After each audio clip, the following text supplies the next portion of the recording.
good to have you join me on Global News in Zimo, Nigeria. The headline says Poland to stop supply of weapons to Ukraine. United Nations chief issues severe warning on climate. General Brown confirmed as chairman of the Joint Chief of Staff. Ukraine strikes Russian ships, aerial defenses, and Russia down 19 Ukrainian drones. Poland's Prime Minister Mateusz Morawiecki said Poland will no longer supply weapons to Ukraine. He was reported as saying amid rising tension between Warsaw and Kyiv in a clash over grain exports. Poland has been among Ukraine's firmest supporters since the Russian invasion last year and is one of Kyiv's major weapon suppliers. Poland also hosts about 1 million Ukrainian refugees. On Wednesday, Morawiecki appeared to signal that ties were about to change radically. We are no longer transferring weapons to Ukraine because we are now arming Poland with more modern weapons, the Prime Minister said on Wednesday, speaking in response to a question on whether Warsaw will continue to support Kyiv with weapons despite the dispute over grain exports. The official social media accounts of the Chancellery of the Prime Minister of Poland later shared a post containing Morawiecki's comments on ending arms supplies to Ukraine. Tensions between Warsaw and Kyiv had surged in recent days following Poland's imposition of a ban on Ukraine's grain imports in a bid to guard the interests of Polish farmers. Ukraine responded to the ban by warning Poland as well as fellow European Union members Hungary and Slovakia that it will lodge a complaint with the World Trade Organization (WTO). Morawiecki in turn cautioned that he will extend the list of Ukrainian products barred from imports if Kyiv were to intensify the grain dispute to an international level. On Wednesday, Poland also summoned Kyiv's diplomat to the foreign ministry in Warsaw following comments by Ukrainian President Volodymyr Zelensky about the ban on Ukraine's grain. Zelensky said at the United Nations General Assembly meeting in New York that Ukraine was working to preserve land routes for grain exports, but he added that the political theater around grain was only aiding Moscow. Poland's Deputy Foreign Minister Paweł Jablonski told Ukraine's ambassador to Warsaw, Vasyl Zwarch, that putting pressure on Poland in multilateral forums or sending complaints to international tribunals are not appropriate methods of resolving disputes between our countries. The EU agreed to place restrictions on Ukrainian grain imports to Bulgaria, Hungary, Poland, Romania, and Slovakia earlier this year as part of an attempt to secure local farmers who blame cheaper Ukrainian imports for a slump in prices in local markets. Talking United Nations General Assembly UNGA, Antonio Guterres, United Nations Secretary General, issued a dire warning as he assembled world leaders for a high-level summit on the climate crisis. Humanity has opened the gates to hell. Horrendous heat is having terrible effects. Distraught farmers watching crops carried away by floods, sweltering temperatures spawning disease, he said in a speech to open the Climate Ambition Summit happening alongside the United Nations General Assembly in New York. Climate action is dwarfed by the scale of the challenge, he added, warning that if nothing changes, we are heading towards a dangerous and unstable world.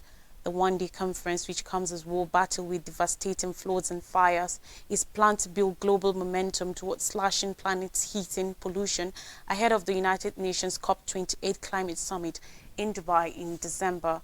Wednesday's summit is rare due to Guterres' decision to limit the speaker list to countries he believed to have clear and effective climate plans and those ready to send a high-level leader to speak. Of the closely 200 countries present in New York for the General Assembly, only 34 nations and 7 non-governmental bodies secured speaking slots at the United Nations Chief Summit. Notably absent from the speaker list were some of the world's biggest polluters, including China, India, and the United States, though U.S. climate envoy John Kerry is attending. Also missing from the list was UK Prime Minister Rishi Sunak, who is facing a backlash at home over plans to weaken the country's climate commitments. The aim of the summit is to add ambitions on climate action, Guterres said. A special advisor to the United Nations Secretary General on Climate Action and Just Transition, Selwyn Hart, said there has been massive backsliding on commitments.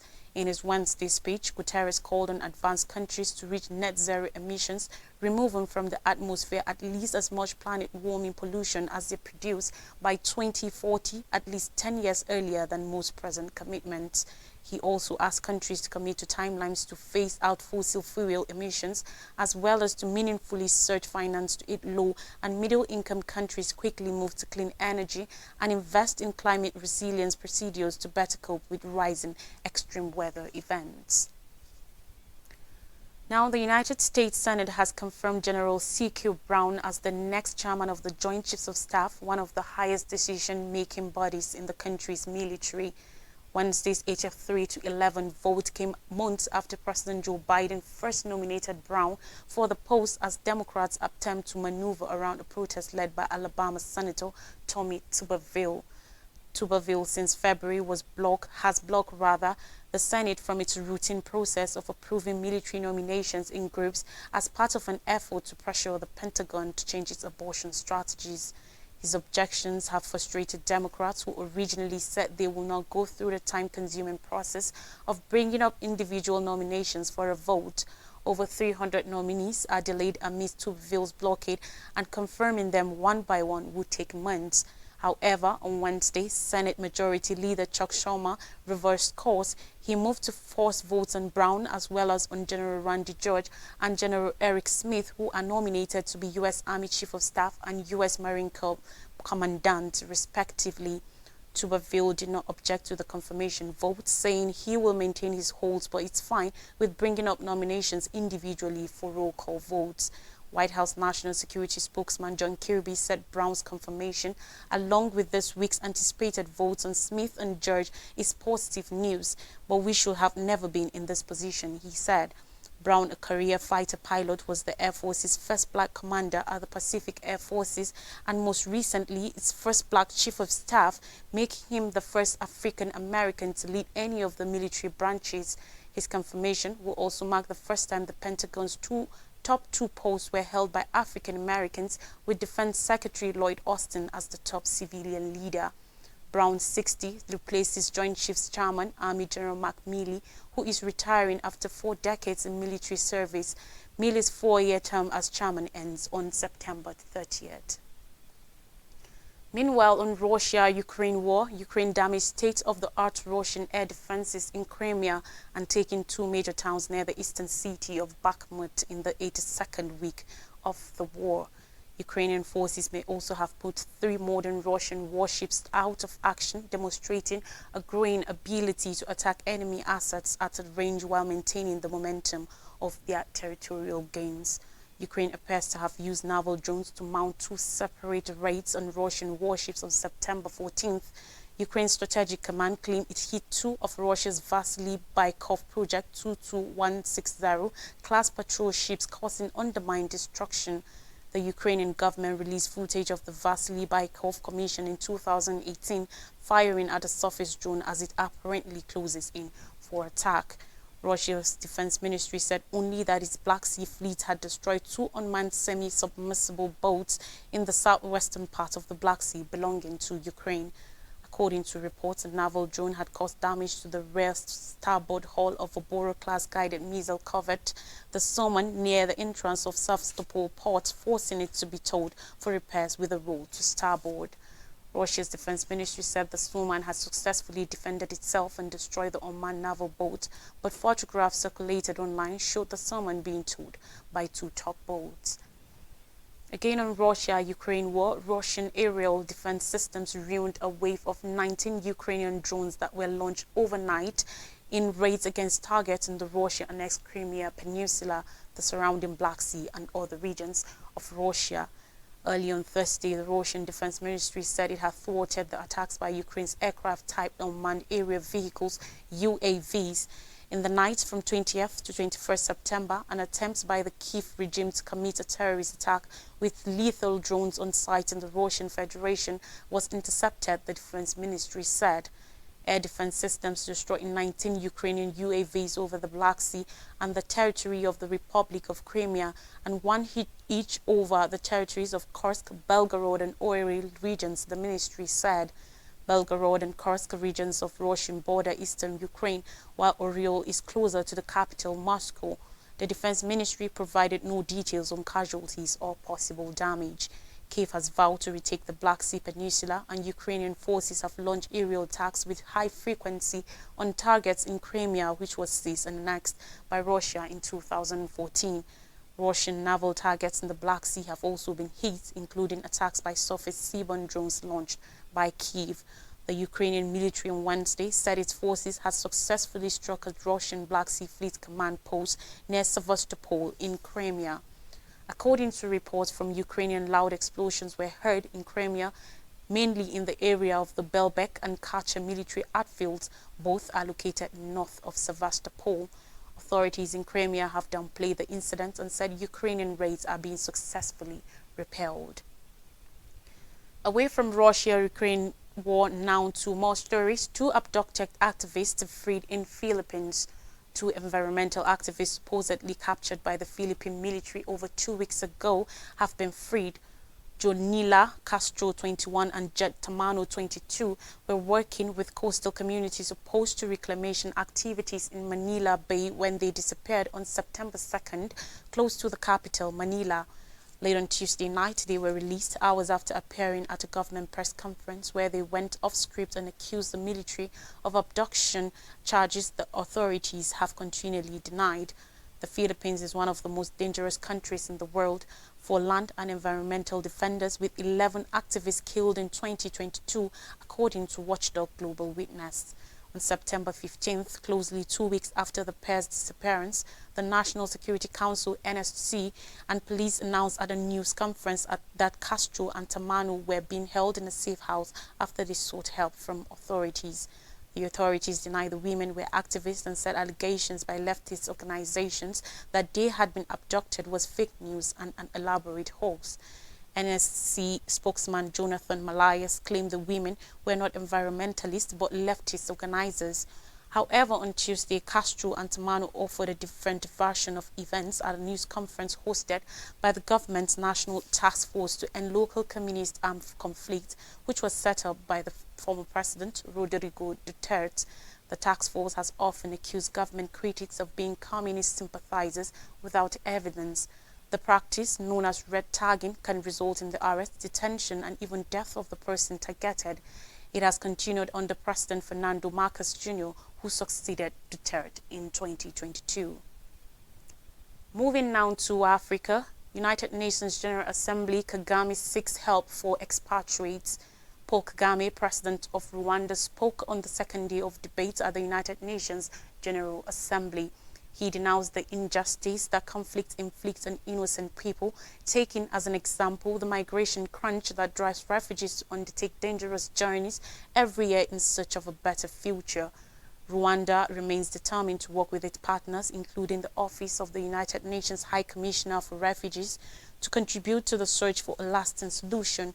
Our solidarity is rooted in our commitment never to allow a repetition of the tragedy that was inflicted on us nearly 30 years ago, he added, referring to the 1994 genocide that displaced hundreds of thousands of people. The 78th session of the United Nations General Assembly was marked once again this year by the war in Ukraine and the desire of main powers to obtain the support of developing countries against Russia, a subject that risks taking superiority over issues connected to climate crisis. Explosives discovered in Libya after flood.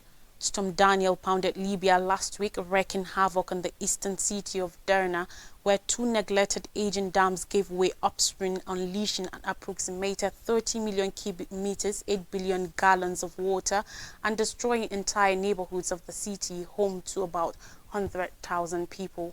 But there could yet be a further deadly crisis as humanitarian organizations issue a critical warning that the floods may have uncovered unexploded landmines and other weapons left behind from the country's war. Libya, a country of 7 million people, has deep political fractures. It lacks a strong central government and has been involved in conflict on and off since a revolution upset longtime ruler Muammar Gaddafi in 2011. The country's massive arsenal was free for the taking after the 2011 uprising, with dozens of bunkers nestled in residential neighborhoods and other unsecured locations left completely unguarded. And according to report, Libya's weapons arsenal said that 2 depots in particular were targeted by Angrus. One, known as Storage House 3, held plastic Semtex explosives, and the other, known as Storage House 5, held anti-aircraft missiles. Suddenly, all kinds of groups in Libya were on with military-grade weapons, he said, which posed a major challenge to the country's National Transition Council, NTC, as it battled to bring order post-2011. Things worsened when the oil-rich country split between the 2 rival governments in the east and the west in 2014. A United Nations recognized administration in the capital Tripoli and one based in the now disaster-hit east, and conflict began between the 2. In a report published by the United Nations Office for the Coordination of Humanitarian Affairs, OCHA, a drastic addition in the number of landmines and unexploded ordnance accidents, UXO, has been noted since post-war hostilities ceased in the second half of 2020. Let's take a quick break, and when we come back, more stories from Nigeria. Do stay with us.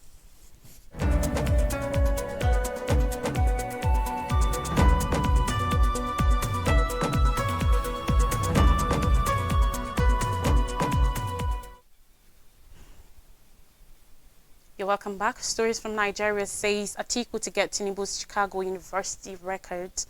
A federal court in Chicago, Judge Jeffrey Gilbert, has ordered the Chicago State University CSU to turn over all records connecting to President Bola Tinubu to Alhaji Atiku Abubakar within 2 days of the court's order.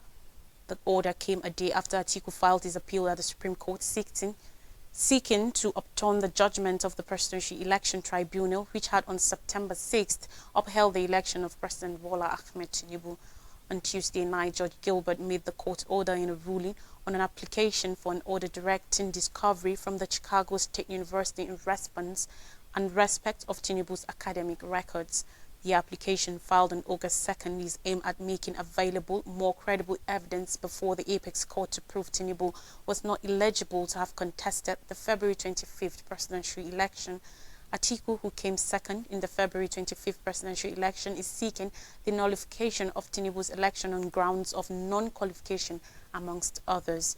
Specifically, the former vice president maintained that Tinubu ought not to be on the presidential ballot on grounds of alleged perjury and forgery surrounding his academic records submitted to the Independent National Electoral Commission, INEC, in aid of his qualification.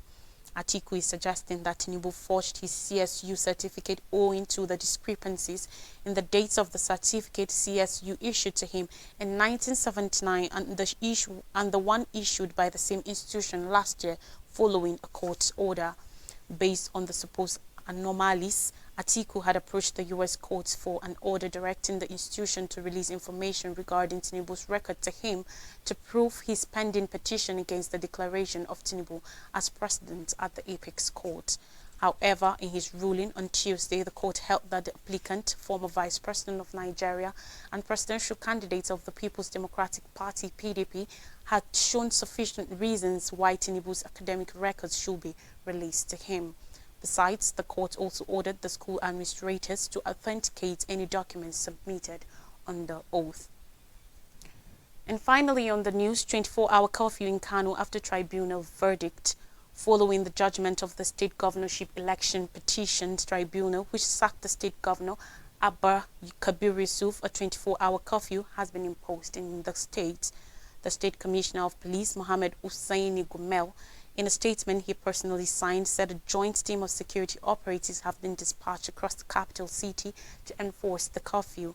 In view of the constitutional mandates of the Nigeria Police Force alongside the relevant internal security and law enforcement agencies to preserve law and order in the state, the Kano State Police Command have mapped out strategies in that direction and call on the good people of the state to give the necessary confidence and support.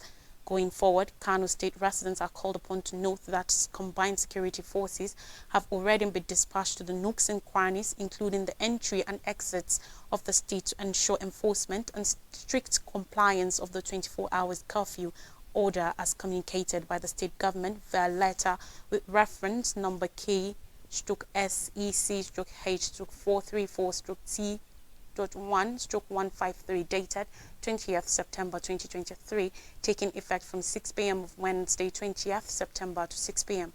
of Thursday 21st September 2023. Violators will be arrested and made to face the full wrath of the law. Finally, I wish to appreciate all the peace-loving people of the state and urge them to remain law-abiding, as it's in the best interest of all that we come together to maintain law and order in the state, he said. According to report, there was apprehension in the state following the judgment that declared Nasir Yusuf Gawuna of the APC as the winner of the March 18th election. Residents were seen scampering and running to close their shops and business places for fear of attacks by hoodlums.